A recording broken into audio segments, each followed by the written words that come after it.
Hello, BookTube. Well, it's Wednesday, and that's New Comic Book Day, when neck-bearded neo-Nazis go to their LCS, their local comic shop, and read stuff, all the new stuff, and sort of disdain it on the inside. But don't buy anything. and plenty of normal comic book fans do, too. They also go to the local comic shop. And I do as well, whenever I can.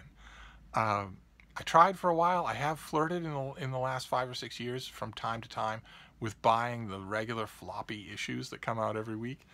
And virtually none of them have held my interest. Virtually none of them have done that. Right now, the only things that are doing that, there's a Justice League run with a great artwork and a classic story where the Justice League meets a group of, they meet a group of themselves purportedly from 10 years in the future, and that's always a fun gimmick. Even though it's intensely predictable, it's still a lot of fun. And also the Conan titles that Marvel has recently relaunched, Conan the Barbarian and Savage Sword of Conan. But I've missed the last issue of both of those, and that really takes the momentum out of going to the comic shop. It's just, my comic shop is slightly out of my way, and especially when it's freezing cold. It's freezing cold in Boston, so it's painful to walk outside. And that happened today, where you're looking at that and you're thinking, well, is it really worth it just to get, one issue and one back issue? Is it really worth it? They'll still be there next time. No errand can stand against that kind of whinging. The only other thing I was going to get today, I check the listings for new releases online before I go to comic shops. I don't just go blind. And one of the things I was going to get today is an Epic collection. Marvel Comics has been doing these full-color paperback anthologies of various runs on various comics called Epic collections, and some of them are wonderful. Really is. I'm all for the reprint culture of both Marvel and DC Comics, the home of all of the major superheroes. I'm all for the reprint culture there because that's what I mostly buy. And the Epic collection gives Marvel the ability to just roam anywhere in their collection, anywhere, and pull together all sorts of stuff. Unlike, for instance, Marvel Masterworks, which is moving in a stately fashion, straightforward numerically through titles. So they can't bounce around. But the Epic collections can. And one of the ones that was advertised today was an Avengers Epic collection called, I think, Fear the Reaper, that partially featured a great run on the Avengers by a writer named Bob Harris and an artist named Steve Epting. A great team, great dynamic, great storylines, great just developments. I remember reading them when they were coming out and thinking, boy, this is a good time. This is a good run for the Avengers. And I've always wanted them to be collected. And when I originally saw the advertisements for this Epic collection, I thought, oh, here you go, finally. But then I went a little closer and I looked at what each issue is in the collection. And it turns out that the Harris and Epting stuff doesn't start until halfway through the book. And most of the stuff that comes before it is, I remember those issues, they were garbage. Absolutely horrible. And the more I thought about it, the more I thought, well, the Epic collections are really good, but they're not cheap. They're $40 a piece. And do you want to buy an Epic collection of the Avengers for half of what you want when you know that sure enough, somewhere down the line, the Harris and Epting run of the Avengers will come out in its entirety? And you won't have to worry. You'll either have those filler issues, but you'll have twice as many of the good issues, or you won't have those filler issues. And eventually I decided against it. Believe it or not, I just decided against it. Maybe if it's ever warmer here in Boston, maybe when I'll go to the comic shop and actually flip through the thing, like the aforementioned neck-bearded neo-Nazis do, maybe I'll see that there's enough in there to warrant it. But judging from the covers, I remember these issues. I bought them when they were coming out. I doubt it. I doubt that I will want this volume. And that sort of did it for me. I mean, if I can talk myself out of the floppy issues, there will only be a handful of them. I don't buy the Batman titles or the Superman titles or Spider-Man titles or X-Men titles or anything like that. I don't do anything like that. I don't follow any of Marvel's big epics.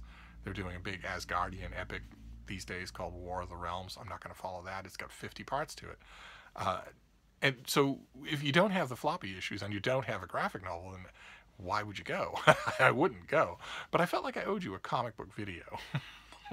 And I used to, on my intergalactically famous book blog, Steve Reads, I used to do great moments in comics. Steve Reads was a book blog, but it has an enormous amount of comic book writing on it from time to time, and at great length too.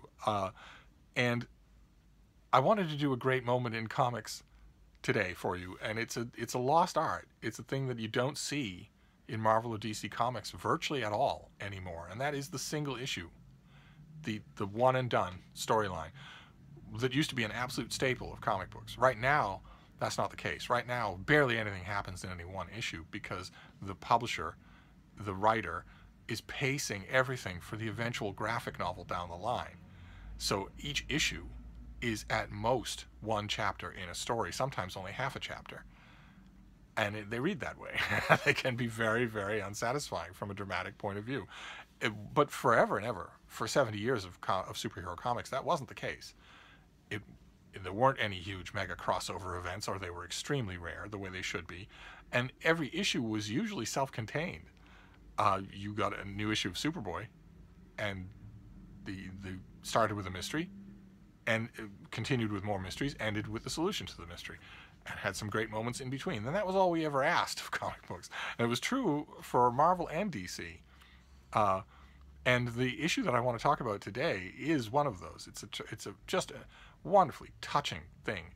It's an issue of the Submariner, Prince Namor the Submariner, who was created by an artist and a writer named Bill Everett in the late 1930s, and who was one of the original trinity of Marvel Comics. The original trinity of superhero characters in Marvel Comics was Captain America, the original Human Torch, not the kid in the Fantastic Four, but an android made in a laboratory called the Human Torch, and the Submariner, Prince Namor, who is a hybrid. His mother was an Atlantean princess. His father was a lighthouse keeper and a human. As the 1980s, when the X-Men went crazy with popularity in Marvel Comics, as the 1980s, John Byrne and others started characterizing Prince Namor as Marvel's first mutant, because it isn't just that he had extra mutant abilities. He wasn't just a hybrid of an Atlantean and a human. He had traits that belonged to neither species. He was, for instance, bulletproof and enormously strong. The greatest book that has ever been written, I mean, of course, the official handbook to the Marvel Universe, rates Prince Namor's strength as 85 tons. He can lift, that is, press, 85 tons. That's a lot in the Marvel world. That's right up near the top. And in addition to being bulletproof and having enormous strength, he can also live out of water indefinitely. He gets weaker the longer he's out of water, but he doesn't die the way an Atlantean would. And in addition to that, he has tiny wings on his ankles that allow him to fly. No other Atlantean can fly. Of course, no humans can. Bill Everett was a strange character. He was a strange character. The fact that Namor's name is Roman spelled backward is about the limit of Bill Everett's creative abilities. But he had a weird visual style that got stronger as time went on. And he created in Prince Namor a character unlike anything. The Human Torch is created in a laboratory. He breaks free, and he starts fighting crime. Captain America is created in a laboratory, essentially. He's given the super soldier formula and becomes the pinnacle of human perfection, a fighting machine, and immediately starts fighting crime and saboteurs and Nazis. Prince Namor isn't created. He's born. And he's not human at all. He's raised in an undersea kingdom and has no love for humans. One of the first things he does in his first appearance, I think in 1939, is to swim up to two scuba divers they have the old rig with the wires going up and the big helmets. They're walking along the bottom of the ocean, and he swims up to them and crushes their heads inside their helmets and brings their bodies to the court of Atlantis, pulls the helmets off these dead people and just shows them to his king. That was strange, even for the 1930s. The 1930s, in the wake of Superman, in the wake of Batman, comic book creators, comic book publishers were literally shotgunning anything at the wall to see what would stick with the public. And there were a lot of strange ideas came up in those years, a lot of them. And Prince Namor was one of the strangest of them, and yet he took off. Fans loved him. I myself think that it might, at the beginning, have been nothing more complicated than two things. One we can talk about, and the other nobody ever talks about. The one we can talk about is that he was a super strong bulletproof guy who flies.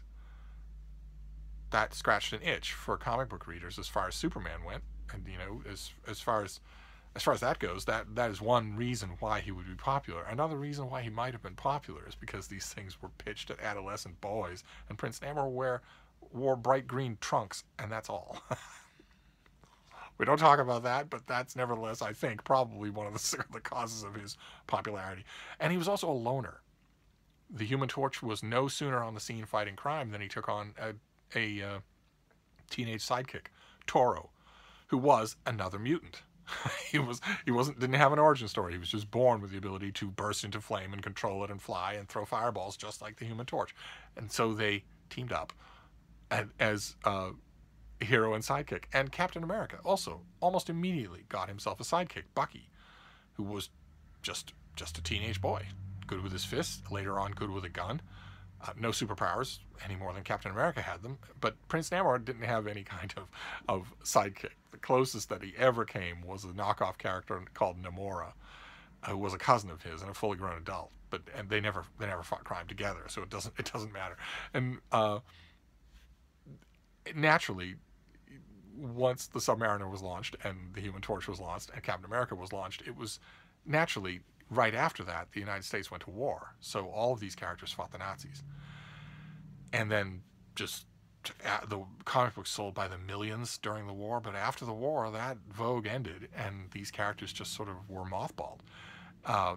And then 20 years later, Stan Lee was creating a Marvel line of superheroes, and he looked to the past. Of course, he'd been involved in the industry for a lot longer than Marvel Comics, so he knew there were these great characters floating around and wasted no time in reviving them. He revived the Submariner in an issue of the Fantastic Four, where the new Human Torch, Johnny Storm, the kid brother of the Invisible Girl, finds a super strong hobo down at the Bowery. And when Johnny Storm sees him throw people around like ragdolls, he calms him down and uses fine-tuning flame on his finger to shave him and realize, hey, this is the Submariner. It doesn't make any sense at all. Stan Lee comics very seldom do. If you actually take a breath and settle down and think about them, they don't make any sense at all. But they make great drama, and that was the whole point. And that reintroduced Prince Namor to the world. It turns out he'd been briefly amnesiac, but he went back to control of his kingdom, and all through the Fantastic Four he would bedevil the surface world with threats of war, and teamed up with Dr. Doom and fell in love with the Invisible Girl a couple of times, and was a fan favorite. Fans loved it when Prince Namor appeared. They just loved it. He was a little bit gimmicky and a little bit odd and a little bit skinny in those early appearances. I don't think Jack Kirby quite got him, quite understood how to do him. And at the same time, Stan Lee was reviving Captain America over in the Avengers, and it was working. Fans liked it. A lot of fans were a little older, and maybe they read their kids' comics and remembered these characters from when they were in service in World War II, and also the kids probably had these comics around the houses growing up and liked seeing them. One way or another, the Submariner became an established part of Marvel Comics and had a regular appearance in a book that he shared with Iron Man, showed up in all sorts of places, fought with all the big names in Marvel Comics, and kept a personality of his own. Caustic, alien, not a straightforward superhero, more like a superpowered figure who is neither a hero nor a villain ever completely one way or another. Fans responded to that, and I think they should. There's almost nobody like that in comic books of Marvel or DC, and even now, Namor is still that intriguing kind of character in between, where he's his own person, beholden to no one, not crazy, not ranting, not an ideologue like Magneto. Eventually, he got his own comic book. In the 1960s, he got his own comic book, and I was overjoyed. The writing was being done by Roy Thomas, the artwork was being done by John Buscema, and he was doing a fantastic job. This was in a period in his artistic development when he was paying a lot of attention to panel design, to terrific dynamics. Even in an individual panel, the dynamics would be amazing, of motion and of composition. They would just be amazing, and the series started off really well and just kept getting really every issue of the Submariner back in the 60s felt like an event on its own. And there were some continuations. It wasn't all one and done issues. And there were some plot lines that carried over from issue to issue. And I thought they were fantastic. And one of them just got to me. Just got to me. It was from 1968. And I wanted to talk about it, show it to you today, just because it's a comic book, just for comic book trivia's sake. Nobody who doesn't like comics will be watching these videos anyway. And I was looking at my various, I have some Marvel Masterworks collections of the Submariner, and I was looking at them trying to figure out on the shelf, without bothering to go over and look, I was trying to figure out which of those collections this issue would be in. I finally decided to just give it up and just show you the issue that I bought on the stands for 12 cents back in 1968. It's this. It's Prince Namor the Submariner, number 8, The Rage of Battle. And as you can see, that is the Submariner squaring off against the Thing from the Fantastic Four, the ever-loving blue-eyed Benjamin J. Grimm, the idol of millions. And in this issue has a slight holdover, a plotline from an earlier issue of the Fantastic Four, where the Helmet of Destiny, this weird-looking thing from a sub-sea race that isn't Namor's own, and that has the power to sway minds, it was the sort of the flotsam and jetsam of a previous battle, and there are scientists who want to turn it over to Washington, D.C., a much more innocent time. They want to turn it over to Washington, D.C., and they want to hire the Avengers to safeguard it. As one of the scientists says in this issue, we don't think we can trust this to an armored car, because we have a feeling that Prince Namor wants this thing. Well, little they know, he wants it for safekeeping. He doesn't want it to rule the world. He wants to put it away so that no one can abuse it. They don't know that. But one of the scientists says, if armor plating won't stop the Submariner, so what we'd like is essentially a superpowered Guardian to bring this to Washington. And they call the Avengers. And the Avengers are kind of busy. They have problems of their own, as one panel in the issue makes clear. Fans would already have known. This was at a time when there were upheavals going on in the Avengers, thanks to the introduction of a character called the Vision. And so the Avengers kind of want to beg off, and they ask, did you call the Fantastic Four? And just as one of the men in the room is saying, we did, but we got an answering machine, so they haven't got back to us, the Thing shows up. And one of the men makes the indelicate comment, where's the rest of the team? The Thing says, you don't think that Reed Richards would send the whole of the Fantastic Four just for one little errand, do you? And so the Thing agrees to use one of Reed Richards' flying sky sleds to take this thing to Washington. And just as he's flying over the East River, the Submariner, who is in the East River, decides that he can't take the pollution anymore and vaults up out of the water and rams into the Thing's craft from underneath. So they meet by coincidence. But before they do that, in this issue, the Submariner is worried about Lady Dorma, who is an Atlantean who is betrothed to him. And he takes her to the address of a young woman, a young human woman named Diane Arliss, and they give her medicine to help her get better because she's poisoned by being in the surface air. And while Lady Dorma is recovering, Diane Arliss talks with the Submariner in a quiet moment. That almost never happens in comic books. Now, Marvel Comics, as far as I can tell, are all quiet moments. But back when this happened in 1968, they were mostly action, and the drama was not two people simply having a conversation, but they do. Diane Arliss says, she's sleeping now, I think she's going to be all right. You really love her, don't you? And Prince Namor says, aye, Diane, for rare is the heart which can beat in tune with Namor's. And she says, was there ever anyone else? And Namor says, another whom I did love? Aye, there was, once. But that was many years ago, before you were born. And she says, I've read a few accounts of those days, but you still seem so young, with power to spare. And he says, time treads more slowly in Atlantis, Diane, than in your world. In truth, it seems an eon ago. And what that means is that Atlanteans are much longer, it's not that time moves differently in Atlantis, it's that Atlanteans are much longer lived than humans. Namor is not infringing on his lifespan. But look at this, look at that meditative panel in the middle there. See, look at him, he's lost in thought on the couch. While they talk, and he recalls, he's brought up the subject, and he recalls when he was new and young and was rampaging through New York City, and nothing could stop him. He was approached by a young policewoman named Betty Dean, who begs him to stop his rampage.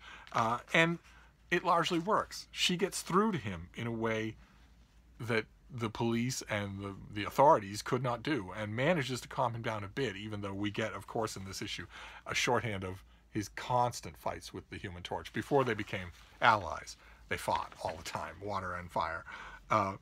And when it's over, Betty Dean eventually convinces Prince Namor that the Nazis are the villains, not anybody else. And she reminds him that his own father was a surface dweller and a good man. And when the war is over, look at this panel. When the war is over, he swims away. Fare thee well, Betty Dean. She says that for him, I've only been a friend, but for me, he's the only one I'll ever love. Look at that. Look at the darkness of the water there. It's just wonderful. And the way that Namor is not looking back leads you to think that maybe it got to him as well. And Diane Arliss picks that up in his conversation. She says, I don't understand, Namor. If you loved her as well, then... And Namor cuts her off and says, a prince of the blood must marry an Atlantean. I had no choice. Thus has it ever been written. And thus... He's talking about Dorma, who's asleep in the other room. But before he can go on, the radio has a broadcast. Those of you who are young, you can Google what a radio broadcast is. We won't delay the old technology. The radio broadcast says that the officials have this crown and are entrusting it to Washington. And Namor doesn't think that's a good idea. He knows that it will be abused. And so he's happy that he runs into the thing, quite literally runs into the thing, because he can just take the crown. But Namor has fought the Submariner. Namor has fought the Fantastic Four many times in the past. They are not friends, and the Thing thinks nothing of engaging in battle right away. And that's what the issue amounts to. They start fighting, and it's John Buscema just having a whale of a time with them destroying everything in their path. Namor knocks the Thing off his flying sky sled, and they fall through a building, floor by floor by floor, with the Thing saying the whole time, "What a revolting development this is." See, look at that. What a revolting development this is. They just fall all the way through a building. But they are fairly evenly matched. If you consult the aforementioned Marvel Handbook to the Marvel Universe, you will know that the Thing also can lift, that is, press, about 85 tons. When Namor is fully hydrated, when he's not drying out, they are very evenly matched in terms of enemies, in terms of sparring partners, and that means that they cause an enormous amount of damage. They smash into buildings, they smash through sidewalks, they're pounding on each other, and eventually, Prince Namor breaks into a power station.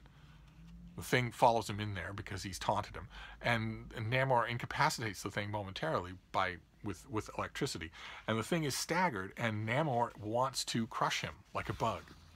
See, he's just about to give him the coup de grace when all of a sudden a figure comes out of the shadows saying, "No, wait."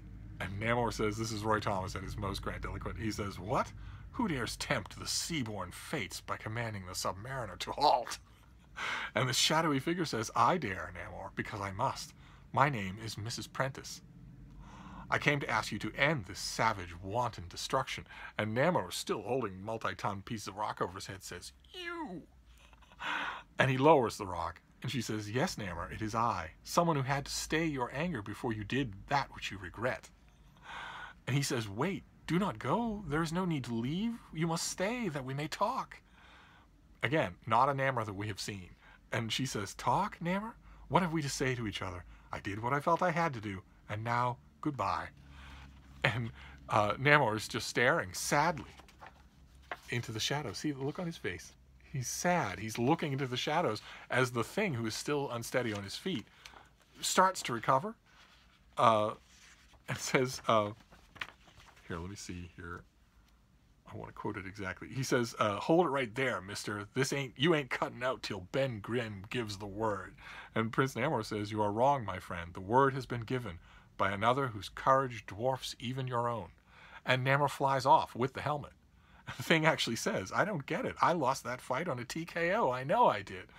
Then how come I feel like I won?" And the issue ends with a woman writing in her diary. that she had to stop the fighting to save the city. And she says, perhaps no one else on the police force could have stopped that battle from laying waste to a city.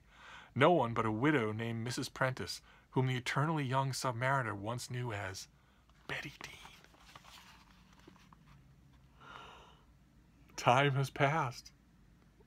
And he's still young, and she's not. And that's the issue. That's how the issue ends. And I remember reading that and just loving it. And waiting for, at the time when I read it for 12 cents, I didn't imagine that comics would ever be reprinted.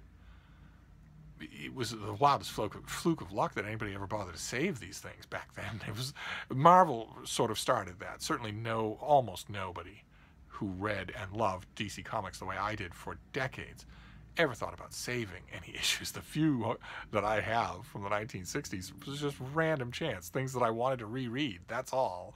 But I never imagined a time when there would be hardcover reprint editions, hardcover paperback reprint editions like the Epic Collection that I mentioned. Never imagined anything like that would happen. So I thought if I didn't hold on to this issue, I loved it. I loved rereading it. Because it has the perfect Roy Thomas callback to the past. I thought if I didn't keep it, then I'd never see it again. And that turns out not to be true. This is on Marvel Unlimited, the app that I love. It's in a couple of reprint volumes that I know of. And the Submariner comic, I mean, this was issue number 8. Submariner comic went on for years and years and years more. I think it was finally canceled at like 72 or something like that. It was years and years later. All sorts of great adventures there. I've mentioned some of them on this channel. Some of them, there were some runs that were better than others. Mostly duds, but mostly substandard. Most of the time, the Submariner in his own book in the 60s and 70s was not a comic that I felt like I needed to get, unless there was a great run, and then I did. And Betty Dean, Mrs. Prentice comes back. The less said about what later writers did to her, the better.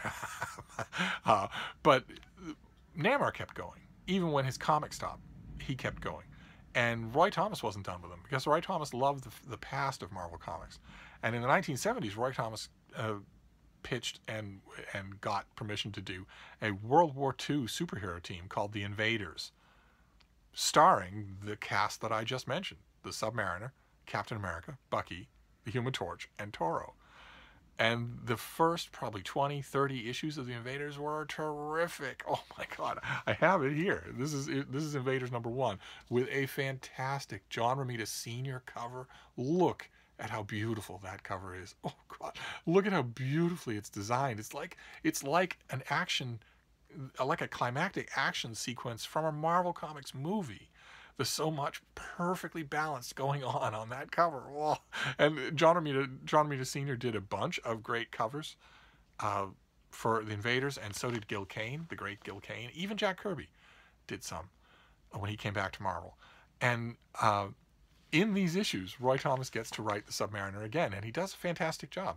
The Submariner that we have today, the one that writers think of, if they think of him at all, he currently does not have a comic of his own at Marvel, but he is appearing in, Marvel currently has a miniseries going on called The Invaders, in which Namor is a villain.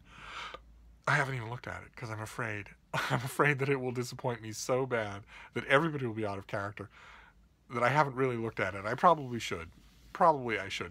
If it's any warmer next week, maybe I'll go to the comic shop, the LCS, and see if they have like the first 4 issues of that new Invaders series, just see if it's any good. But in the meantime, I don't know why Marvel doesn't have a big fat hardcover of the first 30 issues of the Invaders. They've done some paperback reprints, but I don't know why they don't give it the big treatment. I really don't. One way or another, the Submariner that we have now, I don't know about that new miniseries, but the Submariner who has been the character in comics for the last 30 years has been a very good combination of the Roy Thomas characterization and the original Bill Everett characterization. Namor has never actually been fully domesticated to be a superhero. The closest he came was a period where Captain America, his old friend, convinced him to be an Avenger. And those were very good issues, also drawn by John Buscema, but with a lot less care and attention than he did in the 60s. But it didn't work. you had an Avengers team that starred both the Submariner and Hercules, for instance, two half naked, super strong characters, and it didn't work. The Avengers are a team of sterling superheroes. There are no anti-heroes on the team, at least at the time. Namor wasn't a good fit. The Invaders were a wartime superhero team, as you can tell from this cover and all of their adventures. They fought a lot of supervillains, but the overall thing they were doing was pursuing a war. And that's different. That's very different from Avengers or Defenders or Fantastic Four or anything like that. And it suits the Submariner. But anyway, that is your Comic Book Wednesday for today. It's just one issue. It's just a great moments in comics. That is a fantastic thing that I did not see coming at all. And I loved it at the time. Every time I reread it, I love it. And I imagine I will just keep rereading it, although I really should find out where it is in my Submariner collections, because this issue isn't... Well, I was going to say it isn't going to last much longer, but I was saying that in the 1980s as well, and here it is now, in a future I never thought I'd see, so maybe it will last forever.